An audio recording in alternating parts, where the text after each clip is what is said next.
ಆ ಪತ್ರಗಳಲ್ಲಿ ಅತಿ ಮುಖ್ಯವಾಗಿ ಇದ್ದದ್ದು, ನನ್ನನ್ನು ಬಿಟ್ಟು ಬಿಡಿ, ನಾನು ಸ್ವತಂತ್ರ ಹೋರಾಟವನ್ನು ತ್ಯಜಿಸುತ್ತೇನೆ ಮತ್ತು ಬ್ರಿಟಿಷ್ ಸರ್ಕಾರಕ್ಕೆ ನಿಷ್ಠನಾಗಿರುತ್ತೇನೆ ಎಂದು.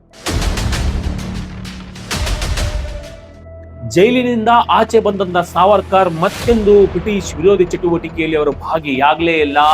ಭಾರತದಲ್ಲಿ ಮೊಟ್ಟ ಮೊದಲ ಬಾರಿಗೆ ರಾಜಕೀಯವಾಗಿ ಹಿಂದುತ್ವದ ಐಡಿಯಾಲಜಿಯನ್ನು ಹುಟ್ಟು ಹಾಕಿದ್ದೆ ಸಾವರ್ಕರ್. ಸಾವರ್ಕರ್ ಎಷ್ಟರ ಮಟ್ಟಿಗೆ ಬದಲಾದ್ರು ಅಂದ್ರೆ, ಸಾವರ್ಕರ್ ಮುಸ್ಲಿಂ ಮಹಿಳೆಯರ ಮೇಲೆ ಲೈಂಗಿಕ ದೌರ್ಜನ್ಯವನ್ನು ಎಸಗಬೇಕು ಮತ್ತು ಮುಸ್ಲಿಮರ ಮೇಲೆ ಹಿಂಸಾತ್ಮಕವಾಗಿ ಎರಗಬೇಕು ಎಂದು ಕರೆ ಕೊಟ್ಟರು. ಸಾವರ್ಕರ್ ಮಹಾತ್ಮ ಗಾಂಧೀಜಿಯವರ ಹತ್ಯೆಯಲ್ಲಿ ನೇರವಾಗಿ ಭಾಗಿಯಾಗದೇ ಇದ್ರು. ಸಾವರ್ಕರ್ ಮಹಾತ್ಮ ಗಾಂಧೀಜಿಯ ಹತ್ಯೆಯ ನೈತಿಕ ಹೊಣೆಯಿಂದ ಪಾರಾಗಲಿಕ್ಕೆ ಸಾಧ್ಯವಿಲ್ಲ. ಅಷ್ಟಕ್ಕೂ ಈ ಸಾವರ್ಕರ್ ಅವರಿಗೆ ವೀರ ಅನ್ನುವ ಬಿರುದು ಕೊಟ್ಟಿದ್ದಾದರೂ ಯಾರು? ಸಾವರ್ಕರ್ ಅವರಿಗೆ ವೀರ ಸಾವರ್ಕರ್ ಎಂದು ಬಿರುದು ಕೊಟ್ಟಿರತಕ್ಕಂಥದ್ದು ಸ್ವತಃ ಸಾವರ್ಕರ್ ಅವರೇ. ನಮಸ್ಕಾರ ಸ್ನೇಹಿತರೆ. ಅದು ಬ್ರಿಟಿಷ್ ಸರ್ಕಾರದ ಅಟ್ಟಹಾಸ ಭಾರತದ ನೆಲದ ಮೇಲೆ ತಾಂಡವವಾಡ್ತಿದ್ದಂತ ಸಮಯ. ಹೆಜ್ಜೆ ಹೆಜ್ಜೆಗೂ ದೌರ್ಜನ್ಯ, ಪ್ರತಿ ಕ್ಷಣಕ್ಕೂ ಅನ್ಯಾಯ. ಇಂಥ ಕರಾಳ ಪರಿಸ್ಥಿತಿಯಲ್ಲಿ ಸಾವರ್ಕರ್ ಅಂತ ಒಬ್ಬ ಅಪ್ರತಿಮ ಕ್ರಾಂತಿಕಾರಿಯ ಜನ್ಮವಾಗುತ್ತದೆ.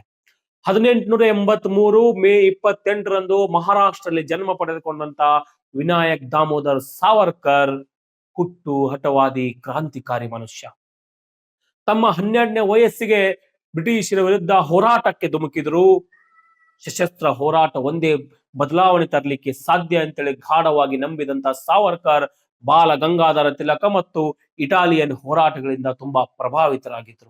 ಬಾಲ್ಯದಿಂದಲೇ ಬಂಡೆಯಂತ ಕಠೋರತನ, ವಿಶಾಲ ಎದೆಗಾರಿಕೆ, ಮಂಡು ಧೈರ್ಯ ಮೈಗೂಡಿಸಿಕೊಂಡಿದ್ದಂತ ಸಾವರ್ಕರ್ ಅವರ ಮೇಲೆ ಬಾಲ ಗಂಗಾಧರ ತಿಲಕರ ಕಣ್ಣು ಬಿತ್ತು. 1906ರಲ್ಲಿ ಆಗಷ್ಟೇ ಪುಣೆಯಿಂದ ಗ್ರಾಜುಯೇಷನ್ ಮುಗಿಸಿದಂತ ಸಾವರ್ಕರ್ಗೆ ಸ್ಕಾಲರ್ಶಿಪ್ ಕೊಡಿಸುವ ಮೂಲಕ ಬಾಲ ಗಂಗಾಧರ ತಿಲಕರು ಸಾವರ್ಕರ್ರನ್ನ ಕಾನೂನು ಪದವಿಗೋಸ್ಕರ ಲಂಡನ್ಗೆ ಕಳುಹಿಸಿಕೊಟ್ರು.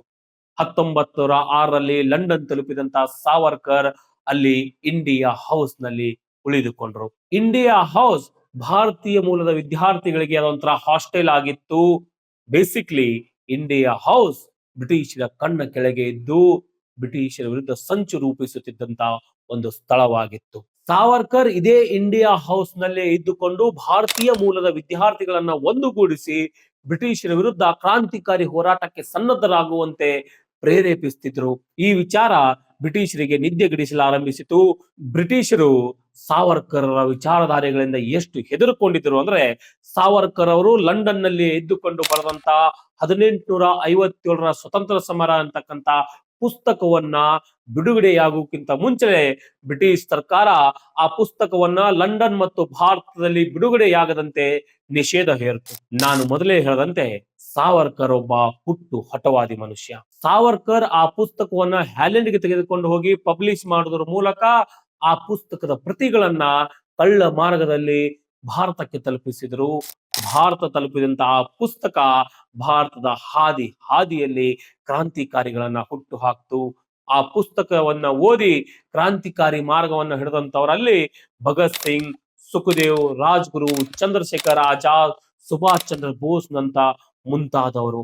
ಈ ಪುಸ್ತಕ ಕ್ರಾಂತಿಕಾರಿಗಳ ಪಾಲಿಗೆ ಅದೊಂದು ತರ ಭಗವದ್ಗೀತೆಯಾಗಿತ್ತು. ಸಾವರ್ಕರ್ ಇದೇ ಇಂಡಿಯಾ ಹೌಸ್ ನಲ್ಲಿ ಇದ್ದುಕೊಂಡು ಭಾರತೀಯ ಮೂಲದ ವಿದ್ಯಾರ್ಥಿಗಳಿಗೆ ಸಶಸ್ತ್ರ ತರಬೇತಿಗಳನ್ನ ಕೊಡ್ತಿದ್ರು. ಹಾಗೆ ಸಾವರ್ಕರ್ ಇಂದ ಸಶಸ್ತ್ರ ತರಬೇತಿ ಪಡೆದುಕೊಂಡವರಲ್ಲಿ ಈ ಮದನ್ ಲಾಲ್ ಡಿಂಗ್ರಾ ಕೂಡ ಒಬ್ಬ. ಇದೇ ಮದನ್ ಲಾಲ್ ಡಿಂಗ್ರಾ 1909ರಲ್ಲಿ ಬ್ರಿಟಿಷ್ ಅಧಿಕಾರಿ ಲಾರ್ಡ್ ಕರ್ಜನ್ ವೈಲಿಯನ್ನ ಲಂಡನ್ ನಲ್ಲಿ ಗುಂಡು ಹಾಕಿ ಕೊಂದು ಬಿಟ್ಟ. ಅದೇ ಸಮಯಕ್ಕೆ ಭಾರತದಲ್ಲಿ ಸಾವರ್ಕರ್ ಅವರ ಸಹೋದರ ಗಣೇಶ್ ಸಾವರ್ಕರ್ಗೆ ಜೀವಾವಧಿ ಶಿಕ್ಷೆ ಘೋಷಣೆ ಆಯಿತು. ಇದರ ಪ್ರತಿಕಾರವಾಗಿ ಅಭಿನವ ಭಾರತ ಸೊಸೈಟಿಯ ಸದಸ್ಯರು ಬ್ರಿಟಿಷ್ ಅಧಿಕಾರಿ AMT ಜಾನ್ಸನ್ ನನಗೆ ಗುಂಡಿಕ್ಕಿ ಕೊಂದು ಬಿಟ್ರು. ಈ ಎರಡೂ ಕೊಲೆಗಳ ತನಿಖೆ ನಡೆಸಿದಂತ ಬ್ರಿಟಿಷ್ ಅಧಿಕಾರಿಗಳಿಗೆ ಗೊತ್ತಾದದ್ದು, ಈ ಎರಡೂ ಕೊಲೆಗಳಿಗೆ ಪ್ರೇರೇಪಿಸಿದಷ್ಟೇ ಅಲ್ಲದೆ ಇವರುಗಳಿಗೆ ಬಂದೂಕನ್ನ ರವಾನಿಸಿದ್ದೆ ಸಾವರ್ಕರ್ ಅಂತ. ಈಗ ಸಾವರ್ಕರ್ನ ಬಂಧಿಸುವುದು ಬ್ರಿಟಿಷ್ ಸರ್ಕಾರಕ್ಕೆ ಅನಿವಾರ್ಯವೆನಿಸ್ತು. ಸಾವರ್ಕರನ್ನ ಬಂಧಿಸದೆ ಬಿಡುವುದು ತುಂಬಾ ಅಪಾಯಕಾರಿ ಅಂತ ಬ್ರಿಟಿಷ್ ಸರ್ಕಾರಕ್ಕೆ ಅರಿವಾಯಿತು. ಆವತ್ತೇ ಭಾರತದಿಂದ ಲಂಡನ್ನಿಗೆ ಒಂದು ಅರೆಸ್ಟ್ ವಾರೆಂಟ್ ಕಳಿಸಲಾಯಿತು. 1910ರಲ್ಲಿ ಸಾವರ್ಕರನ್ನ ಲಂಡನ್ನಲ್ಲಿ ಬಂಧಿಸಲಾಯಿತು. ಅದೇ ವರ್ಷ ಸಾವರ್ಕರನ್ನ ಹಡಗಿನಲ್ಲಿ ಭಾರತಕ್ಕೆ ರವಾನಿಸುತ್ತಿರುವಾಗ ಫ್ರಾನ್ಸ್ನ ಮಾರ್ಸೆಲಸ್ನಲ್ಲಿ ಸಮುದ್ರಕ್ಕೆ ಹಾರಿ ಸಾವರ್ಕರ್ ತಪ್ಪಿಸಿಕೊಳ್ಳಲಿಕ್ಕೆ ಪ್ರಯತ್ನಿಸಿದ್ರು. ಆದ್ರೆ ಆ ಪ್ರಯತ್ನ ವಿಫಲವಾಯಿತು. ಸಾವರ್ಕರ್ ಮತ್ತೆ ಬ್ರಿಟಿಷರ ಕೈಗೆ ಸೆರೆ ಸಿಕ್ಕರು. ಮುಂದೆ ಭಾರತದಲ್ಲಿ ವಿಚಾರಣೆ ನಡೆದು ಸಾವರ್ಕರ್ ಅವರಿಗೆ 2 ಜೀವಾವಧಿ ಶಿಕ್ಷೆ ಘೋಷಣೆಯಾಯಿತು. ಒಂದು ಜೀವಾವಧಿ ಶಿಕ್ಷೆಯ ಅವಧಿ ಅವತ್ತಿಗೆ 25 ವರ್ಷವಾಗಿತ್ತು. ಒಟ್ಟು ಸಾವರ್ಕರ್ ಅವರಿಗೆ 50 ವರ್ಷದ ಶಿಕ್ಷೆ ಘೋಷಣೆಯಾಯಿತು. ಮುಂದೆ ಬ್ರಿಟಿಷ್ ಸರ್ಕಾರ 1911ರಲ್ಲಿ ಸಾವರ್ಕರ್ರನ್ನ ಕರಾಳ ಕಾಲಾಪಾನಿ ಶಿಕ್ಷೆಗೆ ಗುರಿಯಾಗಿಸಿತು. ಈ ಕರಾಳ ಕಾಲಾಪಾನಿ ಶಿಕ್ಷೆ ಸಾಧಾರಣ ಶಿಕ್ಷೆಯಾಗಿರಲಿಲ್ಲ. ಬ್ರಿಟಿಷ್ ಸರ್ಕಾರ ಸಾವರ್ಕರ್ರನ್ನ ಅಲ್ಲಿ ಅತ್ಯಂತ ಹೀನವಾಗಿ, ಭಯಂಕರವಾಗಿ, ಮೃಗೀಯವಾಗಿ ನಡೆಸಿಕೊಳ್ತಿತ್ತು. ಅಲ್ಲಿ ಸಾವರ್ಕರ್ರನ್ನ 6 ತಿಂಗಳ ಕಾಲ ಒಂದೇ ಒಂದು ಸಣ್ಣ ಕೋಣೆ ಒಳಗಡೆ ಒಬ್ಬರನ್ನೇ ಬಂಧಿಸಿಟ್ಟಿತ್ತು. ಸಾವರ್ಕರ್ ಅವರು ಇದ್ದಂತ ಕೋಣೆಯಿಂದ ಬೇರೆ ಒಬ್ಬ ಕೈದಿಯನ್ನ ಮಾತನಾಡಿಸುವುದು ಬಿಡಿ, ಯಾರನ್ನು ನೋಡಲಿಕ್ಕೂ ಕೂಡ ಆಗ್ತಿರ್ಲಿಲ್ಲ. ಅದರ ಜೊತೆಗೆ ತೆಂಗಿನ ನಾರು ತೆಗೆಯುವುದು, ಕೈಯಿಂದ ಎಣ್ಣೆಯ ಗಾಣವನ್ನ ತಿರುವುದು, ನಿಯಮಗಳನ್ನ ಮೀರಿದರೆ ಚಡಿ ಏಟುಗಳನ್ನ ಕೊಡುವುದು, ಅಶುದ್ಧ ಆಹಾರವನ್ನ ಕೊಡುವುದು, ಹೊರ ಜಗತ್ತಿನ ಸಂಪರ್ಕವೇ ಸಂಪೂರ್ಣ ಕಿತ್ತು ಹಾಕುವುದು. ಇಂತಹ ಕಠಿಣ ಶಿಕ್ಷೆ ಕೇವಲ ಸಾವರ್ಕರ್ ಒಬ್ಬರಿಗೆ ಕೊಡಲಾಗ್ತಿತ್ತು.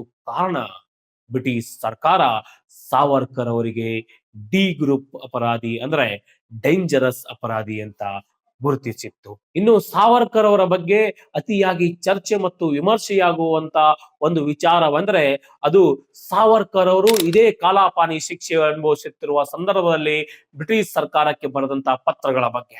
ಈ ಪತ್ರಗಳನ್ನ ಕೆಲವೊಬ್ರು ಕ್ಷಮಾಪಣಾ ಪತ್ರಗಳಂತ ಕರೆದ್ರೆ, ಇನ್ನು ಕೆಲವೊಬ್ರು ಸಾವರ್ಕರ್ ಅವರ ರಣನೀತಿಯಾಗಿತ್ತು ಅಂತೇಳಿ ಹೇಳಲಾಗುತ್ತದೆ. ಸಾವರ್ಕರ್ ಒಟ್ಟು ತಮ್ಮ ಕಾಲಾಪಾನಿ ಶಿಕ್ಷೆ ಒಳಗೆ 4 ಪತ್ರಗಳನ್ನ ಬರೆದ್ರು.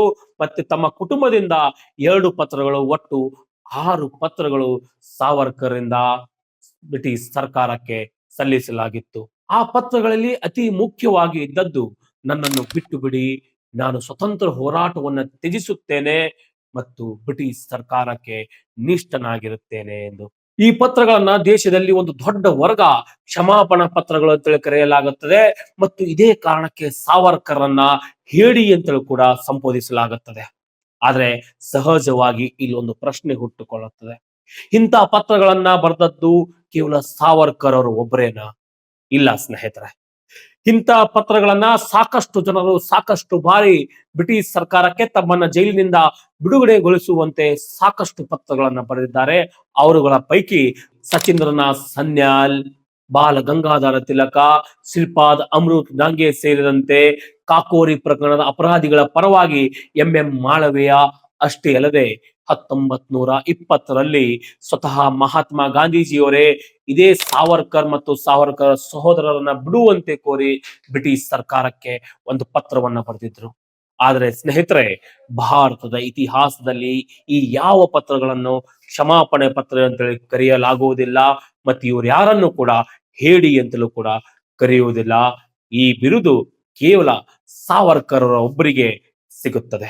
ಹಲವಾರು ಪತ್ರಗಳ ನಂತರ ಬ್ರಿಟಿಷ್ ಸರ್ಕಾರ 10 ವರ್ಷದ ಕರಾಳ ಕಾಲಾಪಾನಿ ಶಿಕ್ಷೆಯ ನಂತರ ಸಾವರ್ಕರ್ರನ್ನ ತಮ್ಮ ಸಹೋದರನ ಜೊತೆಗೆ 1921ರಲ್ಲಿ ರತ್ನಾಗಿರಿ ಜೈಲಿಗೆ ಸ್ಥಳಾಂತರಿಸಿತು. ಮುಂದೆ 1924ರಲ್ಲಿ ಸಾವರ್ಕರ್ ರತ್ನಾಗಿರಿ ಜಿಲ್ಲೆಯನ್ನ ದಾಟಬಾರದು ಮತ್ತು ಯಾವುದೇ ರಾಜಕೀಯ ಚಟುವಟಿಕೆ ಅಂದ್ರೆ ಬ್ರಿಟಿಷ್ ವಿರೋಧಿ ಚಟುವಟಿಕೆಯಲ್ಲಿ ಭಾಗಿಯಾಗಬಾರದು ಎಂಬ ಷರತ್ತುಗಳ ಮೇಲೆ ಸಾವರ್ಕರ್ರನ್ನ ಜೈಲಿನಿಂದ ಬಿಡುಗಡೆಗೊಳಿಸಲಾಯಿತು. ಮುಂದೆ 1937ರಲ್ಲಿ ಈ ಷರತ್ತುಗಳನ್ನ ಹಿಂಪಡೆಯಲಾಯಿತು. ಇನ್ನು ಸಾವರ್ಕರ್ ಅವರು ಜೈಲಿನಲ್ಲಿದ್ದು ಬ್ರಿಟಿಷ್ ಸರ್ಕಾರಕ್ಕೆ ಪತ್ರಗಳು ಬರೆದಿದ್ದು ಅವರು ಆಚೆ ಬಂದು ಮತ್ತೆ ಬ್ರಿಟಿಷರ ವಿರುದ್ಧ ತಮ್ಮ ಹೋರಾಟವನ್ನ ಮುಂದುವರಿಸಲಿಕ್ಕೆ ಅಂತ ಹೇಳಲಾಗುತ್ತದೆ. ಆದ್ರೆ ಇತಿಹಾಸ ಸಾವರ್ಕರ್ ಅವರ ಬಗ್ಗೆ ಬೇರೆನೆ ಹೇಳುತ್ತದೆ. ಜೈಲಿನಿಂದ ಆಚೆ ಬಂದಂತ ಸಾವರ್ಕರ್ ಮತ್ತೆಂದು ಬ್ರಿಟಿಷ್ ವಿರೋಧಿ ಚಟುವಟಿಕೆಯಲ್ಲಿ ಅವರು ಭಾಗಿಯಾಗಲೇ ಇಲ್ಲ. ಬದಲಾಗಿ ಅವರು ಸ್ವತಂತ್ರ ಹೋರಾಟವನ್ನ ಬಿಟ್ಟು ಹೋದದ್ದು ಹಿಂದುತ್ವದ ಕಡೆಗೆ. ಭಾರತದಲ್ಲಿ ಮೊಟ್ಟ ಮೊದಲ ಬಾರಿಗೆ ರಾಜಕೀಯವಾಗಿ ಹಿಂದುತ್ವದ ಐಡಿಯಾಲಜಿಯನ್ನ ಹುಟ್ಟು ಹಾಕಿದ್ದೆ ಸಾವರ್ಕರ್. ಜೀವನದ ಪ್ರಥಮಾರ್ಧದಲ್ಲಿ ಸಾವರ್ಕರ್ ಹಿಂದೂ ಮುಸ್ಲಿಂ ಏಕತೆಯನ್ನ ಪ್ರತಿಪಾದಿಸುತ್ತಿದ್ದರು. ಆದ್ರೆ ನಂತರದಲ್ಲಿ ಹಿಂದುತ್ವದ ಪ್ರಧಾನ ಪ್ರತಿಪಾದಕರಾಗಿ ಬದಲಾದರು. ಸಾವರ್ಕರ್ ಎಷ್ಟರ ಮಟ್ಟಿಗೆ ಬದಲಾದ್ರು ಅಂದ್ರೆ, ಸಾವರ್ಕರ್ ಮುಸ್ಲಿಂ ಮಹಿಳೆಯರ ಮೇಲೆ ಲೈಂಗಿಕ ದೌರ್ಜನ್ಯವನ್ನ ಎಸಗಬೇಕು ಮತ್ತು ಮುಸ್ಲಿಮರ ಮೇಲೆ ಹಿಂಸಾತ್ಮಕವಾಗಿ ಎರಗಬೇಕು ಎಂದು ಕರೆ ಕೊಟ್ಟರು ಎಂದು ವೈಭವ್ ಪುರಂದರೆ ತಮ್ಮ ಪುಸ್ತಕದಲ್ಲಿ ಬರೀತಾರೆ. ಅದೇ ವೈಭವ್ ಪುರಂದರೆ ಮುಂದೆ ಬರೀತಾರೆ, ಸಾವರ್ಕರ್ ಇಷ್ಟು ಕಠೋರ ಹಿಂದುತ್ವದ ಪ್ರತಿಪಾದಕರಾಗಿ ಬದಲಾಗಲು ಕಾರಣ ಅದು ಕರಾಳ ಕಾಲಾಪಾನಿ ಶಿಕ್ಷೆ, ಇನ್ನೊಂದು ಭಾರತದಲ್ಲಿ ನಡೀತಿರ್ತಕ್ಕಂಥ ಗಾಂಧೀಜಿ ನೇತೃತ್ವದ ಖಿಲಾಫತ್ ಚಳವಳಿ. ಈ ಎರಡು ಘಟನೆಗಳು ಸಾವರ್ಕರ್ ಒಳಗೆ ಹಿಂದುತ್ವವನ್ನ ಹುಟ್ಟು ಹಾಕಲು ಕಾರಣವಾದವು ಎಂದು ವೈಭವ್ ತಮ್ಮ ಪುಸ್ತಕದಲ್ಲಿ ಬರೀತಾರೆ. ಮುಂದೆ ಸ್ವಾತಂತ್ರ್ಯದ ನಂತರ ಮಹಾತ್ಮ ಗಾಂಧೀಜಿಯವರ ಹತ್ಯೆ ಆರೋಪದ ಮೇಲೆ ಸಾವರ್ಕರ್ರನ್ನ ಬಂಧಿಸಲಾಯಿತು. ಆದರೆ ಸಾವರ್ಕರ್ ಅವರ ಮೇಲೆ ಯಾವುದೇ ಆರೋಪ ಸಾಬೀತಾಗದೆ ನ್ಯಾಯಾಲಯ ಅವರಿಗೆ ಬಿಡುಗಡೆಗೊಳಿಸಿತು. ಆದ್ರೆ ಆವತ್ತಿನ ಗೃಹ ಮಂತ್ರಿ ಆಗಿದ್ದಂತಹ ಸರ್ದಾರ್ ವಲ್ಲಭಾಯ್ ಪಟೇಲ್ ಹೇಳ್ತಾರೆ, ಸಾವರ್ಕರ್ ಮಹಾತ್ಮ ಗಾಂಧೀಜಿಯವರ ಹತ್ಯೆಯಲ್ಲಿ ನೇರವಾಗಿ ಭಾಗಿಯಾಗದೇ ಇದ್ರು ಸಾವರ್ಕರ್ ಮಹಾತ್ಮ ಗಾಂಧೀಜಿಯ ಹತ್ಯೆಯ ನೈತಿಕ ಹೊಣೆಯಿಂದ ಪಾರಾಗಲಿಕ್ಕೆ ಸಾಧ್ಯವಿಲ್ಲ ಎಂದು. ಇಷ್ಟು ಏರಿಳಿತದ ಬದುಕನ್ನ ಬದುಕಿದಂತಹ ಸಾವರ್ಕರ್ಗೆ ವೀರ ಸಾವರ್ಕರ್ ಎಂದು ಸಂಬೋಧಿಸಲಾಗುತ್ತದೆ. ಅಷ್ಟಕ್ಕೂ ಈ ಸಾವರ್ಕರ್ ಅವರಿಗೆ ವೀರ ಅನ್ನುವ ಬಿರುದು ಕೊಟ್ಟಿದ್ದಾದರೂ ಯಾರು? 1926ರಲ್ಲಿ ಚಿತ್ರಗುಪ್ತ ಎಂಬ ಲೇಖಕ ಬರೆದಿರುವ ಸಾವರ್ಕರ್ ಅವರ ಮೊಟ್ಟ ಮೊದಲ ಜೀವನ ಚರಿತ್ರೆ ದ ಲೈಫ್ ಆಫ್ ಬ್ಯಾರಿಸ್ಟರ್ ಅನ್ನುವಂತ ಪುಸ್ತಕದಲ್ಲಿ ಮೊಟ್ಟ ಮೊದಲ ಬಾರಿಗೆ ಸಾವರ್ಕರ್ ಅವರಿಗೆ ವೀರ ಸಾವರ್ಕರ್ ಎಂದು ಸಂಬೋಧಿಸಲಾಗಿರುತ್ತೆ. ಆದ್ರೆ ಸಾವರ್ಕರ್ ಅವರ ಮರಣದ ನಂತರ 1987ರಲ್ಲಿ ಇದೇ ಪುಸ್ತಕದ 2ನೇ ಭಾಗ ಬಿಡುಗಡೆಯಾಗುತ್ತದೆ. ಆ ಪುಸ್ತಕದ ಮುನ್ನುಡಿ ಒಳಗಡೆ ರವೀಂದ್ರ ರಾಮದಾಸರು ಬರೀತಾರೆ, ಮೊದಲನೇ ಭಾಗದ ಲೇಖಕ ಚಿತ್ರಗುಪ್ತ ಬೇರೆ ಯಾರೂ ಆಗಿರ್ಲಿಲ್ಲ, ಸ್ವತಃ ಸಾವರ್ಕರ್ ಅವರೇ ಆಗಿದ್ರು ಅಂತೇಳಿ. ಅಂದ್ರೆ ಇದರ ಅರ್ಥ ಸ್ನೇಹಿತರೆ, ಸಾವರ್ಕರ್ ಅವರಿಗೆ ವೀರ ಸಾವರ್ಕರ್ ಎಂದು ಬಿರುದು ಕೊಟ್ಟಿರತಕ್ಕಂಥದ್ದು ಸ್ವತಃ ಸಾವರ್ಕರ್ ಅವರೇ. ಸ್ನೇಹಿತರೆ, ಇವಾಗ ನೀವು ಹೇಳಿ, ಸಾವರ್ಕರ್ ಒಬ್ಬ ವೀರನೋ ಅಥವಾ ಹೇಡಿನೋ ಅಂತಕ್ಕಂಥದ್ದು ನೀವು ಕಮೆಂಟ್ ಬಾಕ್ಸ್ ನಲ್ಲಿ ನಿಮ್ಮ ಅಭಿಪ್ರಾಯವನ್ನ ತಿಳಿಸೋದು ಮರಿಬೇಡಿ. ಇದಾಗಿತ್ತು ಸಾವರ್ಕರ್ ಅವರ ಬಗೆಗಿನ ಮಾಹಿತಿ. ಈ ವಿಡಿಯೋ ಸಾವರ್ಕರ್ ಅವರ ಪರವಾಗಿಯೂ ಇರಲಿಲ್ಲ, ಸಾವರ್ಕರ್ ಅವರ ವಿರುದ್ಧವಾಗಿಯೂ ಇರಲಿಲ್ಲ, ಕೇವಲ ಸಾವರ್ಕರ್ ಅವರ ಬಗ್ಗೆ ಇತ್ತು. ಮತ್ತೆ ಮುಂದಿನ ಸಂಚಿಕೆಯಲ್ಲಿ ಸಿಗ್ತೇನೆ. ನಮಸ್ಕಾರ.